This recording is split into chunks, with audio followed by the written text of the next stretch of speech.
తాకట్టులో ఉన్న బంగారం అమ్మాలనుకునే వారి ఇన్ఫర్మేషన్ ఇస్తే దాని వాల్యుయేషన్ బట్టి మీకు కమిషన్ కూడా ఇస్తుంది గోల్డ్ హబ్. నమస్తే, వెల్కమ్ టు మనం టీవీ. నేను మీ ప్రియాంక. ఈ రోజు మనతో పాటు చలసాని శ్రీనివాస్ గారు ఉన్నారు, వారితో మాట్లాడదాం. నమస్కారం సార్. నమస్కారం, అందరికీ నమస్కారం. సరే, ఈసారి సెంట్రల్ ఎలక్షన్స్ లో బీజేపీ మళ్ళీ మేము హ్యాట్రిక్ విజయం సాధించబోతున్నాము అని చెప్పేసి అంటుంది. గట్టిగా బల్లగుద్ది బీజేపీ వాళ్ళు చెప్తున్నారు. కానీ రేవంత్ రెడ్డి విషయానికి వచ్చేసేపాటికి 140 సీట్లకి మించి బీజేపీ గెలుచుకోలేదు అని చెప్పేసి అంటున్నారు.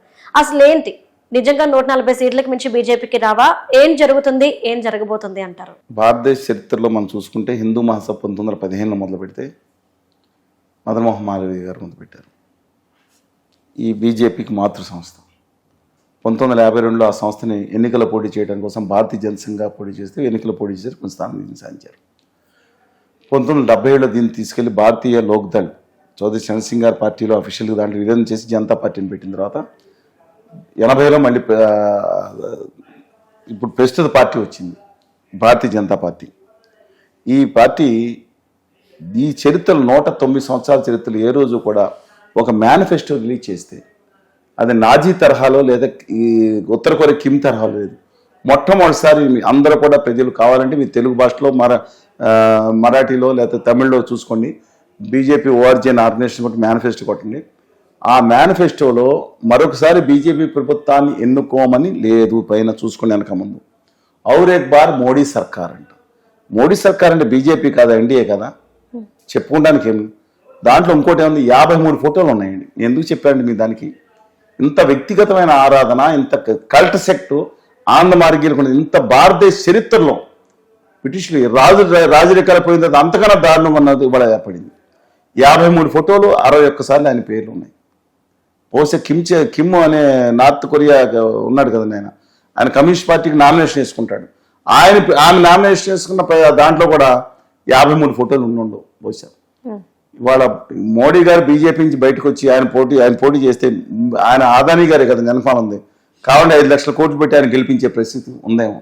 ఆర్ఎస్ఎస్ సంస్థ కూడా ఏమీ చేయలేని పరిస్థితి. ఎందుకంటే నితిన్ గడ్కరీ లాంటి పెద్ద మనిషిని ఆంధ్రప్రదేశ్ పట్ల, తెలంగాణ పట్ల, లేదా మిగతా ప్రాంతాల పట్ల, హిందూ ధర్మతత్వం పట్ల ఆధునిక హిందూ అంటే ఒక సాంప్రదాయవాదంతో కూడి అన్ని మతాలని గౌరవించే ఒక హిందూ మతం తన ఈ విధంగా ఉండే పట్ల ఆర్ద్రత కలిగి ఉన్న వ్యక్తి. అలాగే రైతుల పట్ల ఒక అభిమానం వ్యక్తి. ఆయన్ని ఓడించే స్థితికి వెళ్ళిపోయారంట గోమా వ్యాపారులు. ఆశ్చర్యకరంగా ఉందండి. అందువల్ల నా అభిప్రాయం ప్రకారం ఆయన హ్యాట్రిక్ కొడితే ఈ దేశ ప్రజలకి ఆఖరి ప్రజాస్వామ్యం ఎన్నికలు, రాష్ట్రాలకు కూడా జమీన్ ఎన్నికల పేరు మీద రాష్ట్రాలని అత్యంత దారుణంగా వార్డులు కొలేని అధికారాలను తీసుకొస్తారు. అది నా అభిప్రాయం. అందువల్ల ఎంత దుర్మార్గంగా వెళ్ళిపోయారంటే గౌరవ ప్రధానమంత్రి అందరికీ పెద్ద మనిషికి ఉండాల్సింది. నా తెలంగాణ ఎందుకంటే నా తెలంగాణ నా తెలుగు జాతిలో భాగం.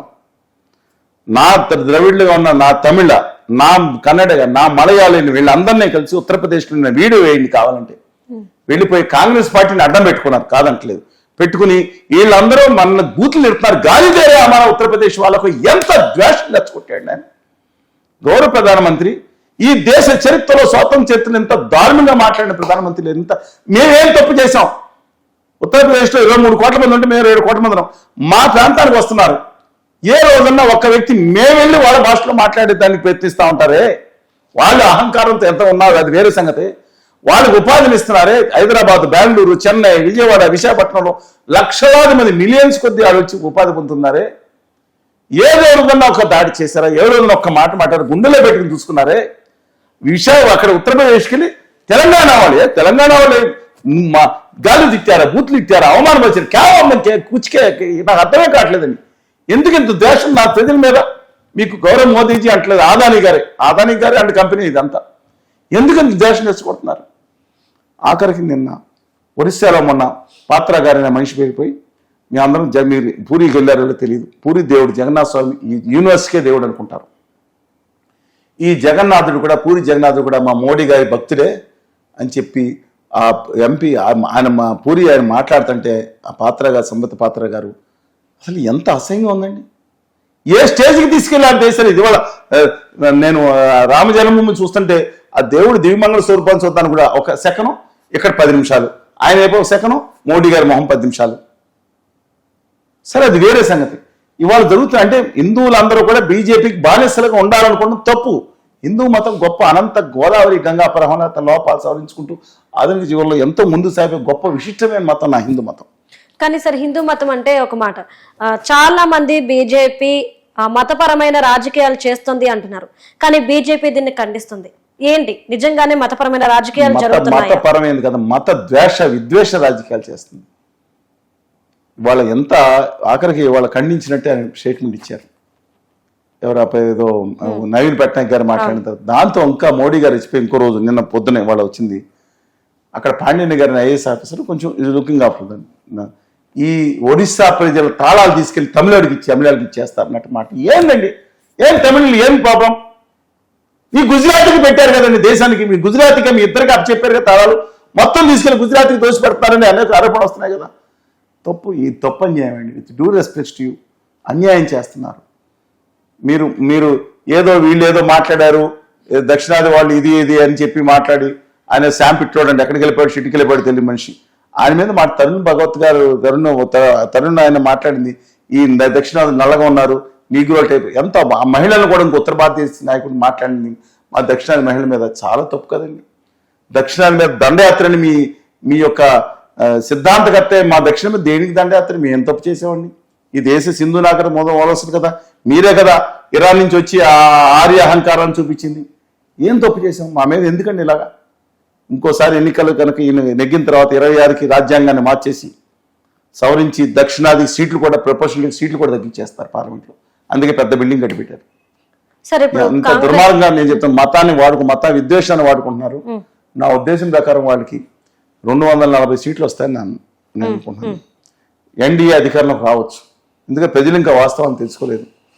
ఎందుకంటే ఆంధ్రప్రదేశ్లో 0.5% ఓట్లు లేని వాళ్ళకి 25% సీట్లు ఇచ్చారు, పార్లమెంట్ సీట్లు. ఏది కూటమి. అలాగే తెలంగాణలో ఇవాళ ఏ మాత్రం న్యాయం చేయలేదు. నిజంగా బండి సంజయ్ గారు పార్టీని అయిపోయారు. కిషన్ రెడ్డి గారు సహోదరులు, లక్ష్మణ్ గారు మంచి వాళ్ళు. నేను వాళ్ళని ఏమన్నా బండా దత్తాత్రేయ గవర్నర్ ఉన్నాను. ఎందుకంటే I do respect them a lot. ఎక్కడ పార్టీ ఉండేది?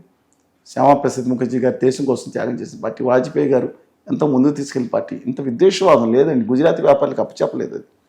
ఇవాళ తెలంగాణలో నిజంగా మతాన్ని కులాన్ని రెచ్చగొట్టి కాకుండా వారు చేయాల్సింది ఒక నేషనల్ ప్రాజెక్ట్ కేటాయించి ఐటీఆర్ని నిక్కచ్చిగా అమలు చేసి, అలాగే ఒక ఇవ్వాల్సిన విభజన హామీలు అమలు చేసి ఇవాళ ఈ ప్రాంతాన్ని కూడా ఉన్నతంగా నిలిపేటట్టు అని ప్రయత్నించాల్సి పోయి ఓ మతాన్ని వాడుకుని రావటం ఏంటండి?